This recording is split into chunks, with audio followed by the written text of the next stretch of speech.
A Tale Originals presents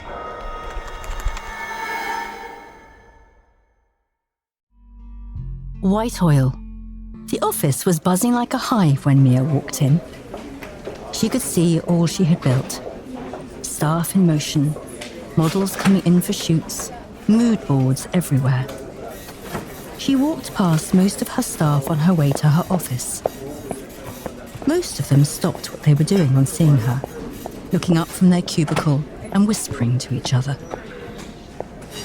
She almost reached her office door before she turned around to the eyes watching her. Yes, we're opening a textile factory in Emery, as most of you know. I'll be heading over to oversee everything for a couple of months. I have faith in every one of you to do a good job while I'm gone, and I'm sure Siobhan will see to it. Get back to work now, all of you. It was a quick shuffle. Movement as her staff returned to what they were doing. She stood for a second, watching every one of them. She suddenly felt flustered, out of breath. She opened her office door and walked in. Things were exactly as she left them a day before. Some of her files were packed into a box while the rest were still on the table. Everything was happening so quickly. She had gotten the green light from the Land Planning Committee in Emery. They were glad that someone was investing in the town, and Mia was ecstatic to be expanding her horizons. Now she had to leave the city if she wanted everything to be on schedule. Change terrified her, but the trepidation was useful energy. She felt it in her hands, her heart palpitating. Mia had not been away from her business ever since before it had become profitable. Knowing her workers were probably going to be fine without her, and that everything would run smoothly, was what terrified her the most. She opened the drawer and found a picture she wasn't expecting to be there, propped up against the rest of the files. The couple in it was smiling, holding ice cream cones with 3 scoops each. Mia took the picture and threw it in the trash. She took a deep breath, stepped out of the office, and looked around for a second. She wanted to make sure everything was perfect. Running a fashion styling company often involved this, watching everything like a hawk. Her flight out loomed in her mind. She would head from New York to Lampert, and then take a cab to Emery, where the factory would be located. Mia had grown up in Emery, schooled there. High school was a blur in her mind, with rowdy peers and impatient teachers. She had spent most of her recess there cutting out fashion magazines and designing clothes. She had come up with the name for her company there, QT. That was long ago, before she moved to New York. What would Emery be like now? She walked back to her chair and sat down, pulling out drawers and checking the computer screen. Was she missing anything? While they had been together, her ex, Jordan, couldn't fathom why it had to be her. Anyone could move back to Emery and oversee the factory building. It could be many of her assistants, or her partner. But Mia had tried to explain how important it was for her to be hands-on, and how opening a factory in Emery was a big deal. Mia was leading her company into its future. Owning her own factory was the next big thing. The excitement of it gave her anxiety and excitement all at once. She first came up with the idea 5 years ago and began working towards it. At first, she wanted to have the company in New York, like most factories she knew. But Siobhan talked her out of it. Emery was better. Emery she knew, and Emery she was attached to. It would give her certain levels of satisfaction knowing she was providing jobs to the locals of the town she grew up in. Her assistant Ian came to the door and offered tea, just what she needed. "Yes, please," she said. Everything's gonna be all right, Mia, Ian said. He already had a few cups of fresh tea on a tray, spreading hot, caffeinated love as always. Ian was blonde with blue eyes, silver rings, and arm bracelets strapped to his arm, and necklaces around his neck. He placed the tea on the table beside her and stood by the door, watching her take a sip. It's wonderful. Who'll make it for me when I'm gone? She said. Ian smiled and watched her. Are you sure everyone is up to speed on the company's new protocol? All the mood boards are to be submitted the evening before, not the morning as we used to. They are up to speed, Mom, Ian said. Mia took more sips of the tea and closed her eyes. She was getting used to it. There was a hint of honey in the tea. It calmed her. Also, make sure to give the updated list of contractors to Siobhan once she comes in. She's going to need it, she said. I already emailed her this morning. What am I forgetting? What am I forgetting? Mia muttered to herself. Ian stood by the door, not knowing what to say. It was true that he was an excellent assistant, graduating top of his class from fashion school. It was why Mia decided he needed to stay behind with the company. He was of more use to her here in New York than she was in Emory. That'll be all, Emory, she said to him as she reclined back in her chair and closed her eyes. You keep that up and I'm calling you Manhattan from now on, Ian smirked.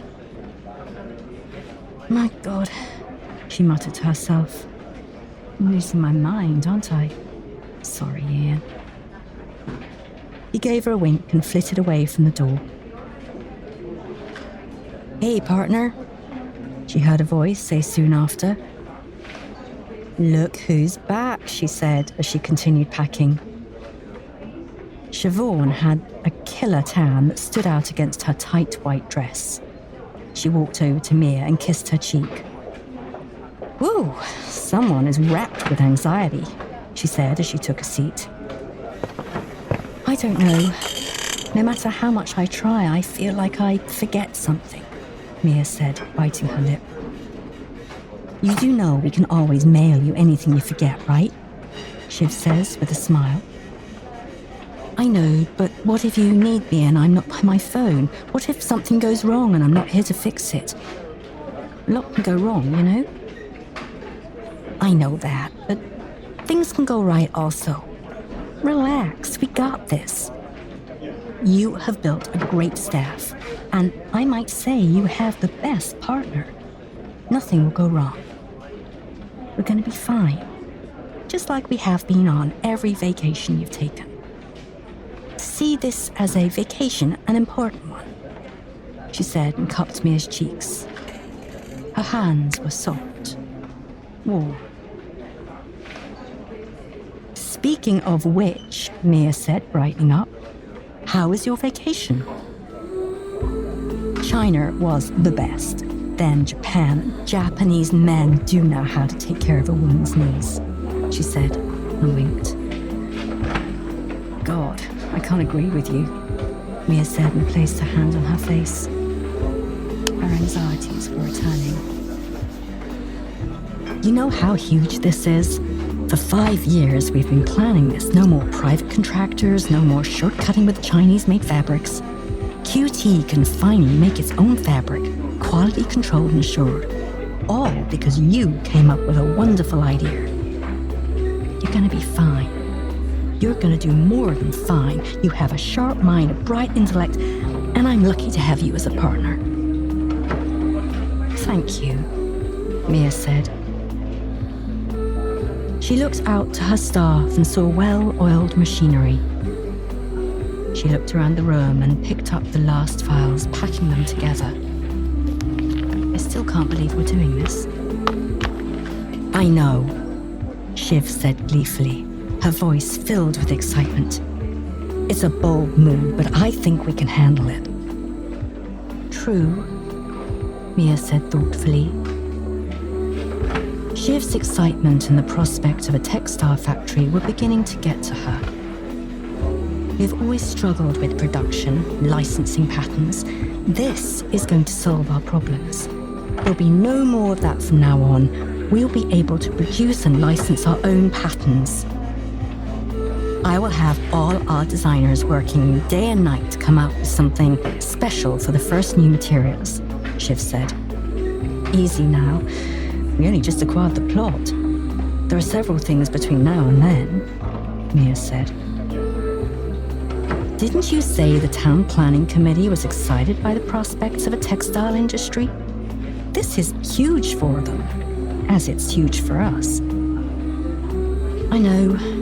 My mind is all over the place, Mia said. Relax. I went to this sauna that had a love hotel attached to it. This was in Japan. Serene environment. Costly service, but it was worth it. In the sauna, they taught me some breath work. So, I'm gonna ask you to do them with me. Okay, Mia said tentatively. Close your eyes, Shiv said, suddenly growing a serious countenance.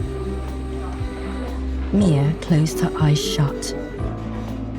Shiv blew air from her mouth into Mia's face. Now, begin to hum from deep inside your chest. Hum until your whole body vibrates. I can't do that, it's silly, Mia said, half laughing. The door to her office was open. Do you want to be calm or not? Shiv said. Hum. Okay, Mia said and began to hum. At first, she did it from her mouth. Then it sunk into her throat and down into her chest. The humming ran through the rest of her body as she felt everything vibrate, from her teeth to her hair to the eyes in her sockets. Now, breathe in sharply, Shiv said, and she took in a sharp, refreshing breath. Hold it in, Shiv said. Keep your eyes closed. Hum as you hold it in. She did so, now unaware of her surroundings, deeply in tune with herself. Now, release, Shiv said calmly, and Mia released her breath and let it rush out of her mouth, slowly. She opened her eyes to find Shiv staring at her. Wow, she said. How was it? I feel free, Shiv asked. Yes, free. Good. Now pay up, she said, her arms outstretched. Where did you learn that? Mia said, an incredulous look on her face. I told you, in a love hotel in Japan, she said. I need to start yoga again, Mia said thoughtfully. You do. With everything going on, you really do, Shiv said. By the way, how does Jordan feel about you leaving New York? I'm not sure he would be pleased. He wasn't, but that doesn't matter anymore, Mia said, feeling the rest of her breath rush over her. Oh, Shiv said, looking at Mia for more answers. Mia hesitated for a while, then said, Jordan and I broke up a week after you left for your vacation. Oh my, I'm so sorry to hear that. I really thought you guys were made for each other. You were so good together. It's fine, I'm moving on now. Going to Emory will help with that. All I need now is to bury myself in work. I cannot have time for distractions right now. What happened? Shiv asked, leaning forward. Was he cheating on you? That man! He wasn't cheating on me, Mia said. He lied to me. About how he felt you leaving for Emory? No, Jordan and I were supposed to have an evening dinner, as we often did.